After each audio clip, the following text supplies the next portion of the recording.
दोस्तों, स्वागत है आपका आपके पसंदीदा प्लेटफॉर्म नोट्सबुक आईएएस पे। जैसा कि पता है कि हम लोग साइंस की एनसीईआरटी कवर कर रहे हैं।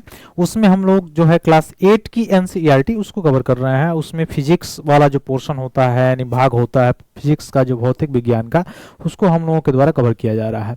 जैसा कि आपको पता भी है, ये पिछले जितने क्लास हम लोगों के द्वारा किया गया है भौतिक विज्ञान से, जो क्लास 8 से हम लोग कर रहे हैं, उसमें बहुत सारे प्रश्न आपके जो है स्टेट पीएससी जो एग्जाम्स होते हैं या वनडे एग्जाम्स होते हैं मुख्य रूप से, उसमें बहुत सारे जो है प्रश्न सीधे सीधे आते हैं उससे। जैसे आपने देखा भी यूपी पीसीएस का जो एग्जाम हुआ या फिर से बीपीएससी का एग्जाम हुआ, उसमें सीधे सीधे जो फॉरवर्ड क्वेश्चन जो है आए थे उसमें। यानी मुख्य रूप से एनसीईआरटी का बहुत बड़ा रोल है यहाँ पे। तो इसी चीज को लेते हुए हम लोग मुख्य रूप से जो क्लास 8 की एनसीईआरटी है जो फिजिक्स की, यानी जो एनसीईआरटी है साइंस की, उसको हम लोग कवर करने के लिए एक मुख्य रूप से सीरीज चला रहे हैं, जिसमें क्लास 8 की हम लोग लगभग सभी एनसीईआरटी को जो फिजिक्स वाली है उसको कवर किए हैं। आज जो है हम लोगों का लास्ट क्लास होने वाला है मुख्य रूप से क्लास 8 का जो एनसीईआरटी फिजिक्स का उससे, और बहुत सारे प्रश्न आपको यहाँ से भी मुख्य रूप से देखने को मिल जाएंगे परीक्षाओं में। ठीक है, तो जल्द से जल्द सभी लोग जुड़िए और अपने अपने ग्रुप में शेयर कीजिए ताकि हम लोग मुख्य रूप से अपने जो पाठ्यक्रम है उस पर चलें जल्द से। तो चलिए आते हैं हम लोग। जो पॉइंट दिया हुआ था वो दिया हुआ था भूकंप। भूकंप अर्थक्वेक क्या होता है? देखिए, वास्तव में एक टॉपिक जो है ये तो जियोग्राफी का है, ये भूगोल का टॉपिक है, लेकिन यहाँ पे किस संदर्भ में दिया हुआ है। जैसे कल हम लोग पढ़ रहे थे तड़ित झंझा। तड़ित झंझा यानी तड़ित झंझा क्या होता है? जब बादल में आवेशित होता है तो उसमें आवेशित होने पर जो बिजली जो विद्युत गिरती है वही उसी को क्या कहा जाता है? तड़ित झंझा कहा जाता है। तड़ित झंझा होता है। वो आवेशित क्यों हो जाता है? घर्षण के कारण। मुख्य रूप से जब दो पृष्ठें यानी हवाएं जब उस बादल में, जो देखिए आप लोग पढ़े होंगे जियोग्राफी, तो उसमें पढ़े होंगे कई प्रकार के मेघ बनते हैं, तो उसमें से जो ये मेघ होता है उसमें बीच में जब हवाएं जाती हैं और उसमें जब आवेशित होता है मुख्य रूप से संपर्क से, तो इसमें ये सारी चीजें कंडीशन होती हैं। अब हम लोग को जानना है भूकंप क्या है। भू माने पृथ्वी, कंप माने कांपना। कांपना का मतलब दोलन करना। दोलन करने का मतलब क्या हुआ कि इसमें मुख्य रूप से देखा जाए तो इसमें कंपन होगा, यानी पृथ्वी में जब कंपन होता है उसको क्या कहते हैं? भूकंप कहते हैं। अब ये कंपन होता कब है? जब या तो प्लेटें क्या होती हैं? टकराती हैं तब। तो जब टकराती हैं तो क्या होता है? उसमें से तरंगे निकलती हैं। जैसे आप लोग जियोग्राफी में पढ़े होंगे पी तरंगे, यस तरंगे, ठीक है। तो वैसे ये तरंगे जब निकलती हैं तो क्या होता है मुख्य रूप से टकराने के बाद से? तो टकराने के बाद से यहाँ पे जब तरंगे निकलती हैं तो जो कंपन की एरिया है यानी जो आवृत्ति यहाँ पे क्या होती है, यानी फ्रीक्वेंसी क्या होती है? उत्पन्न होती है। जब फ्रीक्वेंसी उत्पन्न होती है तो यह क्या होता है? अपने स्थान से कुछ आगे या कुछ पॉइंट पीछे होने लगता है, जिसको कहते हैं दोलन, यानी पृथ्वी का दोलन, यानी जिसको मुख्य रूप से कहा जाता है विज्ञान की भाषा में क्या कहा जाता है? भूकंप कहा जाता है। ठीक है, तो आइए देखते हैं हम लोग भूकंप क्या होता है जो आपके एनसीईआरटी में मेंशन है उसके हिसाब से। तो भूकंप क्या है? जो बहुत कम समय तक रहता है, यानी पृथ्वी का कंपन अथवा कोई झटका होता है।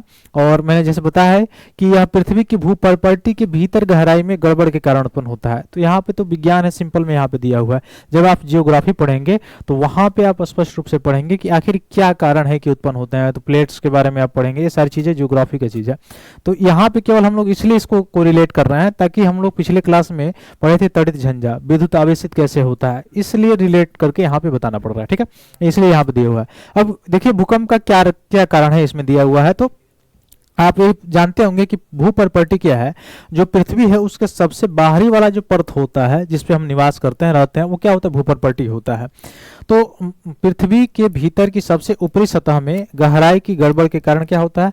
भूस्पंद आते हैं और वही जाके क्या करता है? जिसको भूपर्पटी कहा जाता है, इस परत को क्या कहा जाता है मुख्य रूप से? यानी मुख्य रूप से ये पूछ रहा है, जैसे ये अर्थ है हमारा, तो इसका जो बाहरी पृष्ठ है, इसका बाह्य पृष्ठ जो है, इस बाह्य पृष्ठ को क्या कहा जाता है? इसको ही क्या कहा जाता है? भूपर्पटी कहा जाता है। ठीक है, इसे क्या कहते हैं? भूपर्पटी कहते हैं। आगे चलिए, जैसे ये अनुप्रस्थ काट आपको एक दिया हुआ है, ये आपका पूरा ग्लोब है, पूरा जो है अर्थ है। इसमें अगर आप देखेंगे तो जैसे ये जो बाहरी इलाका है ये कौन सा पार्ट है? ये आपके भूपर्पटी है। और भूपर्पटी से जैसे ही हम नीचे की तरफ जाएंगे तो उसमें देखेंगे ये ऊपर वाला भाग क्या है? भूपर्पटी है। फिर उसके बाद से प्रवार है, फिर बाह्य क्रोड आएगा और सबसे अंदर क्या होगा? आंतरिक क्रोड होगा, यानी कोर एरिया होगा। तो ये आप जियोग्राफी में ऐसे पढ़े भी होंगे, इस तरह का मुख्य रूप से आपने पढ़ा भी होगा। ठीक है, तो यहाँ पे क्या होता है, मेटल होता है, फिर क्या होता है, क्रोड होता है। क्रोड में क्या आप देखे होंगे कि घनत्व जो होता है वो सबसे ज़्यादा होता है। सबसे ज़्यादा घनत्व कहाँ पे होता है, क्रोड वाले एरिया में होता है। यहाँ पे सबसे ज़्यादा टेम्परेचर भी होता है, क्योंकि आप पढ़े होंगे कि जैसे भू प्रॉपर्टी से नीचे की तरफ आते हैं वैसे टेम्परेचर में क्या होता है, इंक्रीज होने लगता है, यानी बढ़ोतरी होने लगती है। तो जैसे जैसे आप नीचे की ओर आएंगे यानी भू प्रॉपर्टी से अंदर की ओर जाएंगे तो क्या होगा, आपको टेम्परेचर ज़्यादा देखने को मिलेगा, तो टेम्परेचर बढ़ता जाता है। ठीक है, तो वही चीज़ देखिए, तो पृथ्वी की यह एक परत एक खंड में नहीं है, यह कई टुकड़ों में विभाजित है, यानी कई भागों में, कई महाद्वीप जो है, जैसे आप देखे होंगे ज्योग्राफी में जब आप पढ़े होंगे, जो पेंसुला है या मुख्य रूप से महासागरीय चीज़ें हैं वो सारी चीज़ों में, तो यह टुकड़े विभाजित हैं और प्रत्येक टुकड़े को क्या कहा जाता है, प्लेट कहा जाता है। अब मैंने पहले बताया ये जो प्लेट होती हैं निरंतर मोशंस करती रहती हैं, यानी गति करती रहती हैं।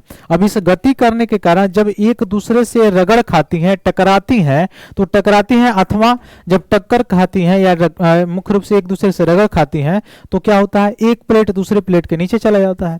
और जब चला जाता है तो उसके कारण क्या होता है, भू प्रॉपर्टी में विक्षोभ उत्पन्न होता है, और यही विक्षोभ क्या होता है, पृथ्वी की सतह पर भूकंप के रूप में दिखाई देता है, कंपन के रूप में दिखाई देता है। ठीक, ये साफ साफ आपके एनसीईआरटी में मेंशन है।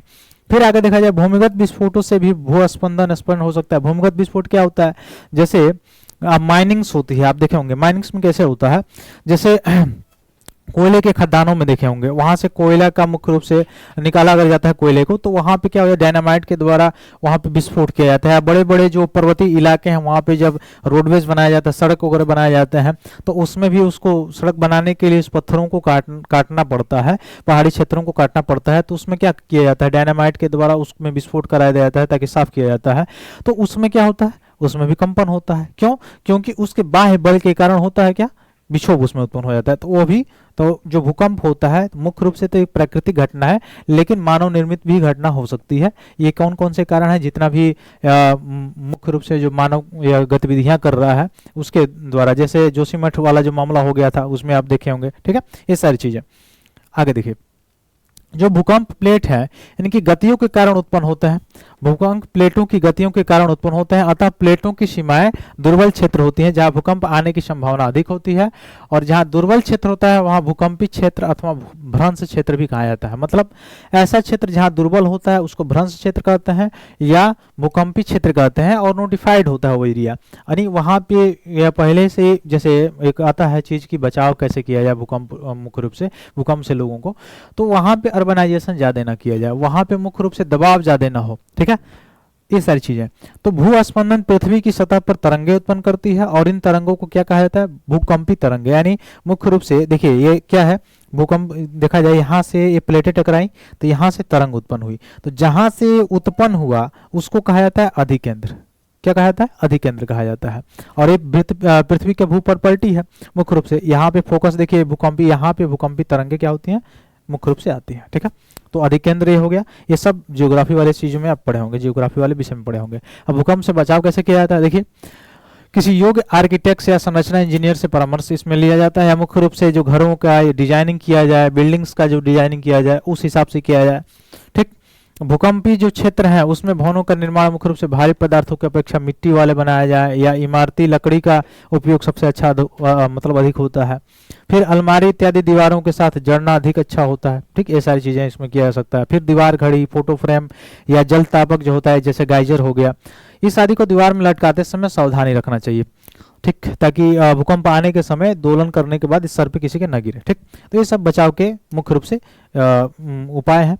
और भी क्या होना चाहिए, जो भवन के विशेषकर ऊंची इमारतें हैं उसमें अग्निशमन के सभी उपकरण कार्यकारी स्थिति में होने चाहिए, कार्य करने योग्य होने चाहिए, ताकि अगर आग लग रहा है तो उसको आसानी से उससे बचाया जा सके।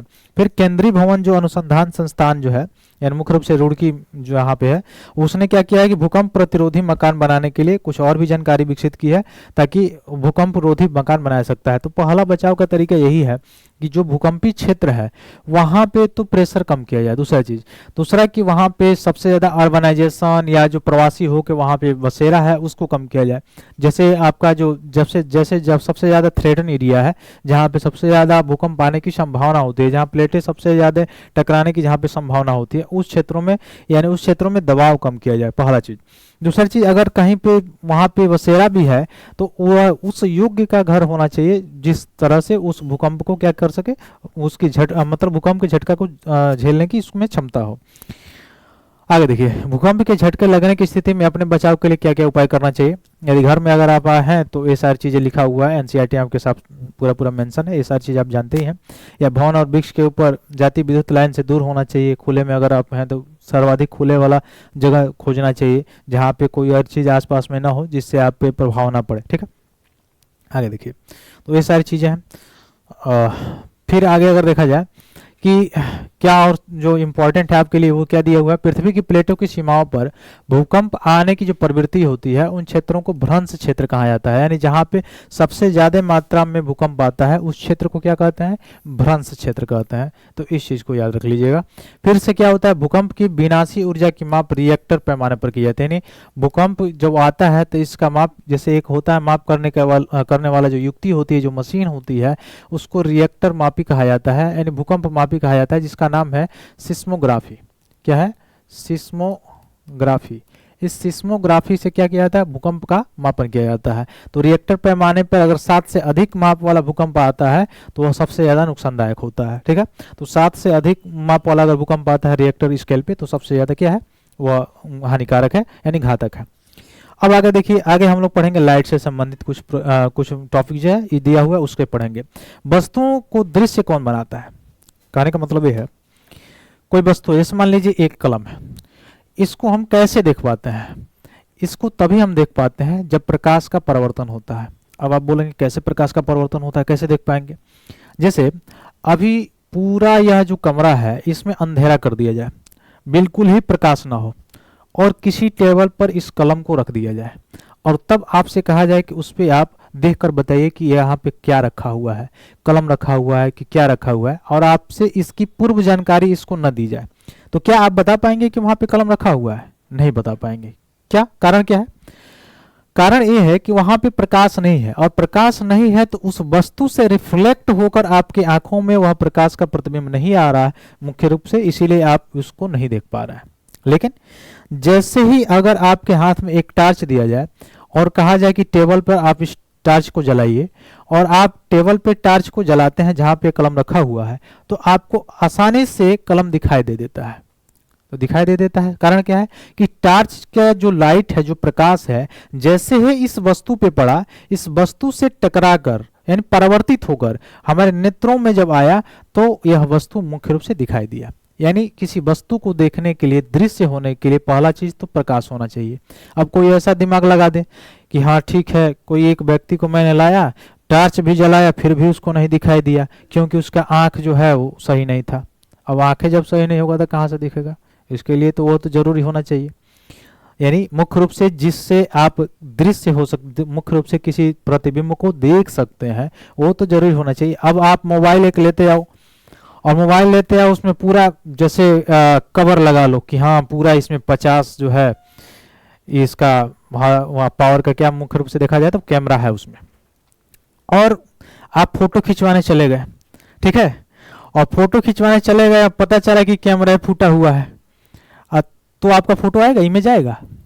बिल्कुल नहीं आएगा, नहीं आएगा। ठीक वैसे ही है, अब आप ये कह रहे हैं कि प्रकाश के परावर्तन के कारण ही कोई वस्तु दिखाई देती है, ठीक बात है, लेकिन आपका नेत्र होगा सही तब तो देख पाएंगे। अब नेत्र ही खराब हो तो कैसे देख पाएंगे? तो वो तो कंडीशन फुलफिल होना चाहिए, पहली बात। तो परावर्तन के कारण आप समझ गए होंगे कि कोई वस्तु कब दिखाई पड़ती है। पहला चीज तो प्रकाश होना चाहिए, प्रकाश से रिफ्लेक्ट होता है तब दिखाई देती है। दूसरा चीज, जो देखने वाला चीज जैसे नेत्र है वो सही होना चाहिए तभी दिखेंगे। तो यही चीज है, वस्तुओं को दृश्य कौन बनाता है? परावर्तन के नियम प्रकाश बनाता है। तो इसमें कुछ परावर्तन के हम नियम पढ़ेंगे। पहले तो देखेंगे परावर्तन है क्या, परावर्तन कहते किसे हैं। प्रकाश का किसी चिकने तल से टकराकर वापस लौटने की जो प्रक्रिया होती है उसको क्या कहते हैं? प्रकाश का परावर्तन कहते हैं।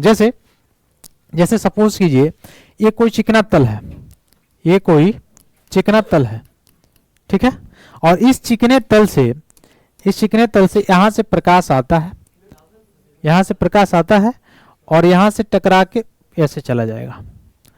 तो क्या हुआ? इसको क्या कहेंगे, प्रकाश का परावर्तन कहेंगे। इसको क्या कहेंगे, प्रकाश का परावर्तन। अब जिस बिंदु से ये टकरा के गया, ये बिंदु यहां पे था, इस बिंदु को कहेंगे क्या, आपतन बिंदु। क्या कहेंगे, आपतन बिंदु, जहां से टकरा रहा है। और यह जो किरण आ रही है, इस किरण को कहते हैं आपतित किरण। क्या कहते हैं, आपतित किरण कहते हैं। और जो ये टकरा के जा रही है वापस, उसको कहते हैं परावर्तित किरण, क्योंकि परावर्तन के बाद जा रही है। तो ये हो गया क्या, परावर्तित किरण। ठीक है, तो ये आपतित किरण हो गया, ये परावर्तित किरण हो गया।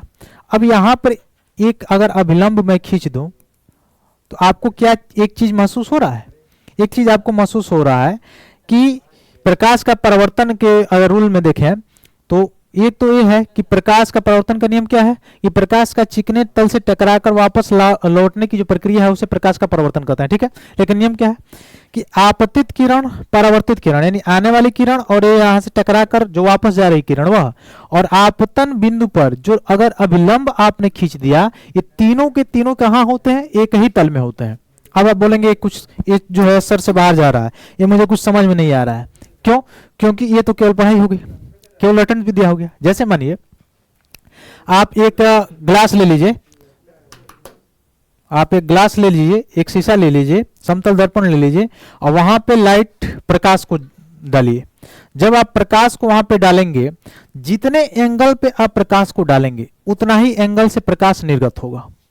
ये कभी प्रैक्टिकल आप करके देख सकते हैं कि अगर आप समतल दर्पण लिए हुए हो और वहां पे प्रकाश टॉर्च जलाइए, जितने एंगल से आप प्रकाश जला रहे होंगे उतने ही एंगल से हो जाएगा। जैसे बचपन में आप कभी ऐसे किए भी होंगे, जैसे सूर्य का प्रकाश आता था और आप घड़ी पहने, घड़ी क्या है, कांच है उसमें, ठीक है, और सूर्य के प्रकाश को जब स्कूल वगैरह विद्यालय में आप पढ़ते होंगे तो क्या करते होंगे, सूर्य के प्रकाश को लेके और किसी के मुंह पे ऐसे चमका रहे थे। उसका कारण क्या है, तो मुंह पर कैसे चमक रहा था, क्योंकि जितने एंगल पर उसको आप लेके जा रहे थे उतने ही एंगल पे रिफ्लेक्ट हो रहा था। ठीक है, तो पहला तो इसका नियम क्या है कि आपतित किरण, परावर्तित किरण और आपतन बिंदु पर खींचा गया अभिलंब तीनों एक ही तल में होते हैं या तीनों एक ही समतल में होते हैं।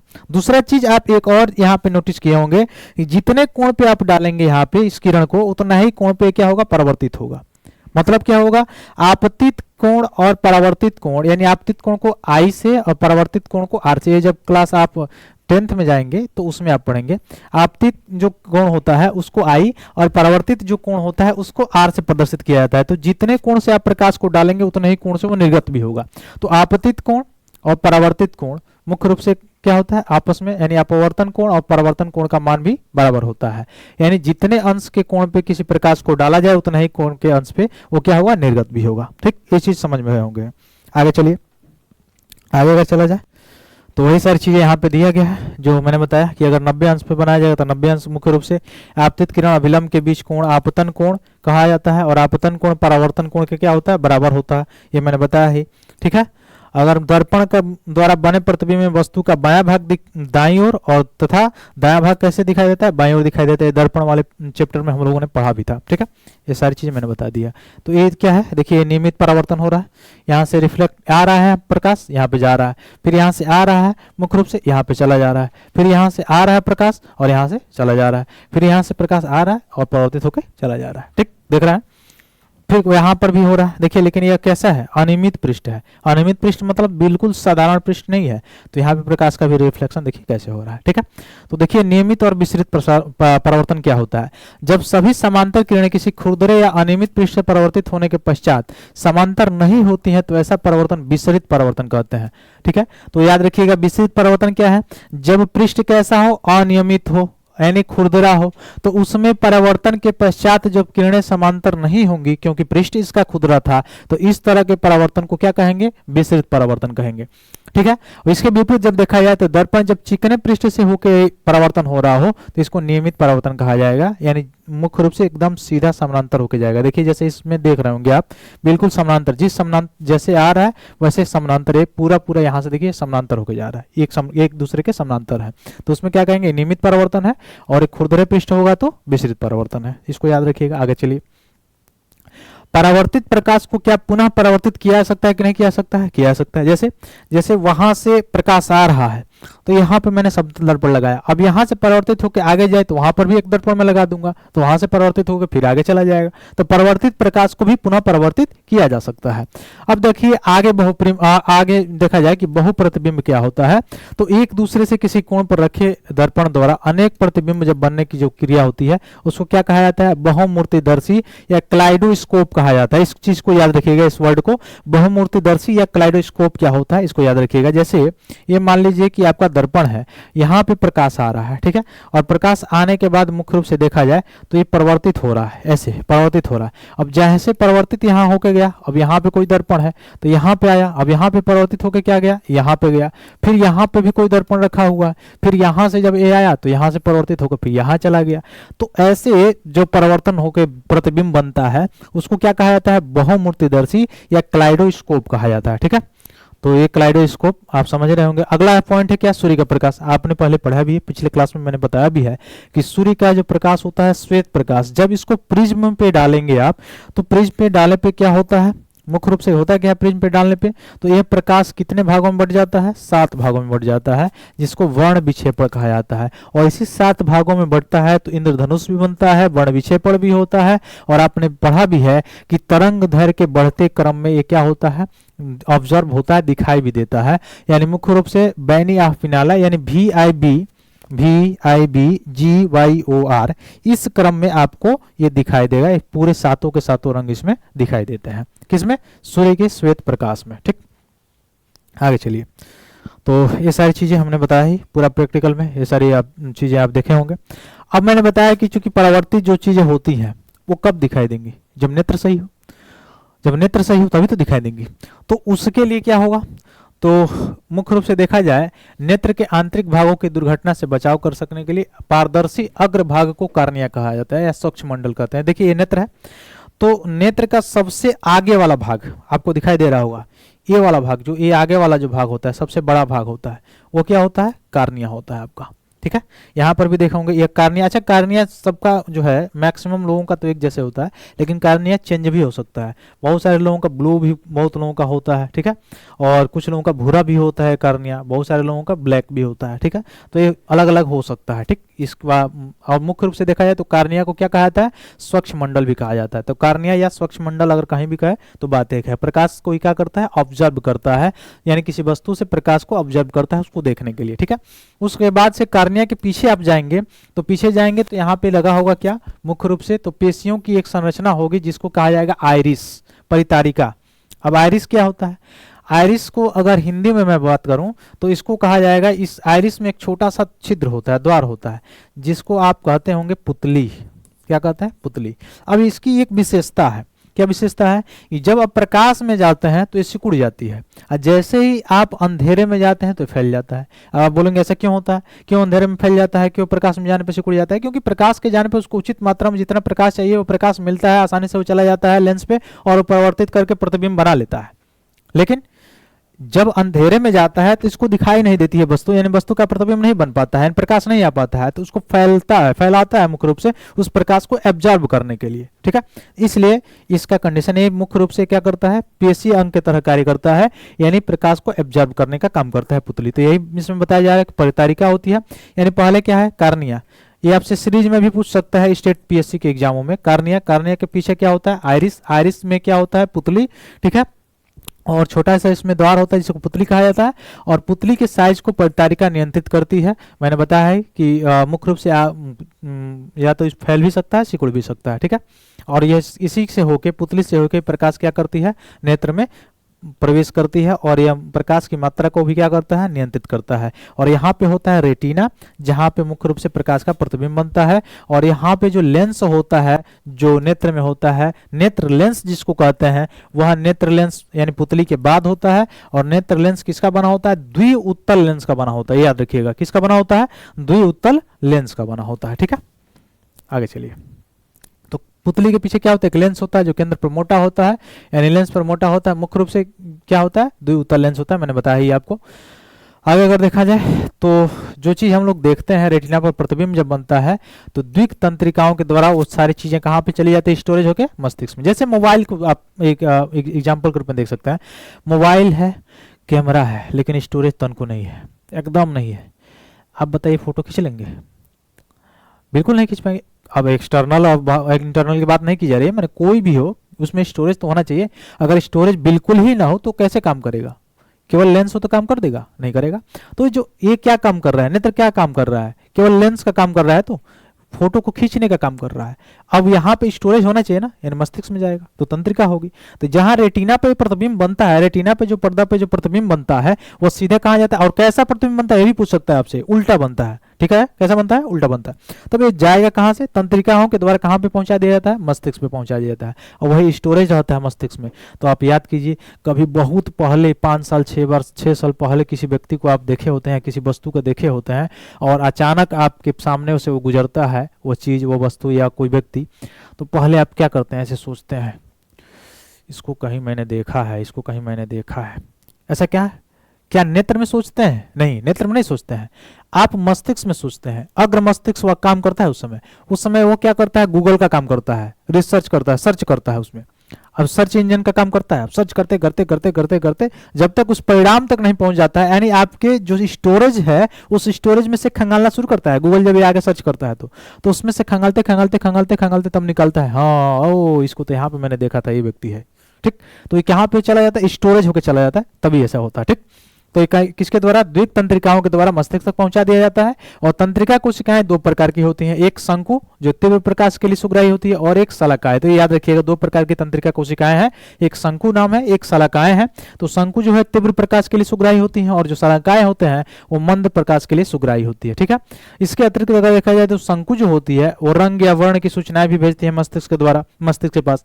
और द्विक तंत्रिकाओं तथा रेटिना की संधि पर कोई तंत्रिका कोशिका नहीं होती है। यहां से प्रश्न पूछेगा आपसे कि द्विक जो तंत्रिकाएं होती हैं तथा जो रेटिना होता है, जहां पे इन दोनों की संधि होती है, जैसे मैंने बताया ये रेटिना है, ये रेटिना वाला भाग है, यहीं पे द्विक तंत्रिकाएं होती हैं, यहां से सीधे चला जाता है स्टोरेज वहां पे। तो इसके बीच में अगर पूछा जाए तो इनके संधि वाले भाग पे कोई भी तंत्रिका सेल्स, कोई भी नर्वस सेल्स नहीं होता है, कोई भी तंत्रिका कोशिका नहीं होती है। और इसी बिंदु को क्या कहते हैं? अंध बिंदु कहते हैं। This is very important point. अंध बिंदु इसी को कहा जाता है। कहाँ पे? रेटिना और ये द्विक तंत्रिका, इसके बीच में जो जोड़ होता है, जो संधि होता है, जिसके बीच में कोई भी कोशिका नहीं पाया जाता है, तंत्रिका कोशिका नहीं पाई जाती है, उसी को क्या कहते हैं? अंध बिंदु कहते हैं, ठीक है। तो इसके अस्तित्व को निम्न प्रकार से प्रदर्शित किया जा सकता है। कैसे? चलिए देखते हैं। तो रेटिना पर बना जो प्रतिबिंब होता है उसका प्रभाव वस्तु को हटा लेने पर तुरंत ही समाप्त नहीं होता। लगभग 1/16 सेकेंड तक वस्तु का प्रतिबिंब बना रहता है, ठीक है। तो यहां से मोस्ट इंपॉर्टेंट चीज है, कितना समय तक वस्तु का प्रतिबिंब बना रहता है। उस वस्तु से अगर आप नजर भी हटा लेते हैं तब भी आपके नेत्र के रेटिना पर वो वस्तु का प्रतिबिंब कितना समय तक बना रहता है? 1/16 सेकेंड। कितना? 1/16 सेकेंड तक बना रहता है।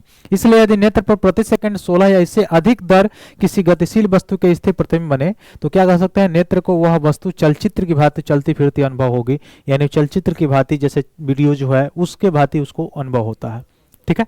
आगे देखिए, नेत्रों को बाहरी वस्तुओं के प्रवेश से सुरक्षा देने के लिए प्रकृति ने क्या दी है? पलकें दी हैं। पलकें क्यों दिया गया है? ताकि बाहरी वस्तुओं के प्रवेश को रोका जा सके। अब पलकों का जो क्रिया होती है क्या होती है? अन्योन क्रिया होती है, अनैच्छिक क्रिया होती है, ठीक है। तो पलकें बंद होकर अनावश्यक प्रकाश को भी क्या कर सकती है? नेत्र में प्रवेश करने से रोकती है, अनावश्यक चीजों को अंदर जाने से, नेत्र में जाने से क्या करती है? रोकने का काम करती है, ठीक है। अब देखा जाए सामान्य नेत्र द्वारा पढ़ने के लिए सर्वाधिक सुविधाजनक दूरी कितनी है? 25 सेंटीमीटर। तो ये आपसे पूछा जाएगा, एक सामान्य नेत्र के लिए निकट बिंदु जहां पे कम से कम दूरी पर, वह कम से कम दूरी है जिस पर किसी रखी वस्तु को हम स्पष्ट देख सकते हैं या स्पष्ट कोई चीज रखा हो तो उसको पढ़ सकते हैं। तो वह कितना है? वह है 25 सेंटीमीटर। वह दूरी कितनी है? लगभग 25 सेंटीमीटर। अब आप पूछेंगे निकट दूरी तो आप बता दिए, दूर दूरी थोड़ा बताइएगा, दूर बिंदु बताइए। तो दूर बिंदु अनंत होता है। दूर बिंदु क्या होता है? अनंत होता है। और निकट बिंदु 25 सेंटीमीटर। अब आप कहेंगे क्या 25 सेंटीमीटर से पहले कोई वस्तु नहीं दिखाई देती? देती है, लेकिन स्पष्ट नहीं दिखाई देती है। जैसे लेंस में हम लोगों ने पढ़ा था कि स्पष्ट क्यों नहीं दिखाई देती है? क्योंकि उसका प्रतिबिंब आभासी बनने लगता है। जैसे अपने हैंड को, अपने हाथ को अगर आंख के बिल्कुल ही पास अगर आप लेके आ रहे हो, बहुत पास, तो ऐसे तो आपको प्रतीत होगा कि ये हाथ है, लेकिन स्पष्ट प्रतिबिंब आपको दिखाई नहीं देगा। ये आभास करेंगे, आभासी प्रतिबिंब बनेगा। लेकिन वही 25 सेंटीमीटर की न्यूनतम दूरी पर अगर आप रखते हैं तो स्पष्ट रूप से आप देख सकते हैं, अगर आपका नेत्र स्वस्थ है तो, ठीक है। तो ये आप याद रखेंगे, नेत्र की न्यूनतम दूरी सामान्य नेत्र के लिए कौन सा होगा, 25 सेंटीमीटर, या सर्वाधिक सुविधाजनक दूरी जिसको कोई नेत्र द्वारा पढ़ा जा सके तो है 25 सेंटीमीटर। ठीक है। कुछ मनुष्य पास रखी वस्तु को स्पष्ट रूप से देख सकते हैं परंतु दूर की वस्तु स्पष्ट नहीं देख पाते। इसके विपरीत कुछ मनुष्य निकट की वस्तु को स्पष्ट नहीं देख पाते। तो ये नेत्रों में रोग होता है। अब ये हम लोग पढ़ेंगे क्लास 9th के क्लास 10th का जो पढ़ेंगे फिजिक्स, उसमें कि इसमें दो तरह, मुख्य रूप से 3 तरह का दोष होता है। एक निकट दृष्टि दोष, एक दूर दृष्टि दोष, एक जरा दृष्टि दोष। ठीक है। तो जिसमें एक में निकट में वस्तु रखी दिखाई देती है लेकिन दूर की वस्तु दिखाई नहीं देती है, एक में दूर की वस्तु तो दिखाई देती है लेकिन निकट में रखी वस्तु स्पष्ट दिखाई नहीं देती है, और एक ऐसा होता है जो थोड़ा सा एज बढ़ने के बाद होता है जिसमें दोनों बिंदुओं पे यानी निकट भी रखने पर और दूर भी रखने पर वस्तु का स्पष्ट प्रतिबिंब नहीं बनता है, तो उसको जरा दृष्टि दोष कहा जाता है। तो ये सारी चीज वहां पे पढ़ेंगे। तो संशोधन का मतलब जो संशोधित लेंस है, चश्मे जो है, उसके द्वारा भी उसको क्या किया जा सकता है, समायोजित किया जा सकता है। एक होता है मोतियाबिंद। मोतियाबिंद अलग चीज होता है। जो लेंस है ना, जो कार्निया हम लोग पढ़ रहे थे, उसके ऊपर मांसपेशियां जब चढ़ जाती है तो वह प्रकाश चूंकि अंदर जा नहीं पाता है तो प्रतिबिंब बनेगा कैसे, दिखाई नहीं देगा। तो उसके लिए वह उसी को क्या कहा जाता है, मोतियाबिंद कहा जाता है। तो उसके लिए आजकल तो ऑपरेशंस होने लगे हैं मुख्य रूप से विकिरणों के द्वारा। तो उसके द्वारा क्या किया जाता है, उसके परत को जो जमा रहता है उसको आगे से हटा दिया जाता है, फिर दिखने लगता है। ठीक, आगे देखिए। तो वृद्धावस्था में नेत्र धुंधली हो जाती है, सारी चीजें हम लोग पढ़े हैं, अभी मैंने बताया है कि क्या होता है। तो लेंस लगा के इसको सही किया जाता है।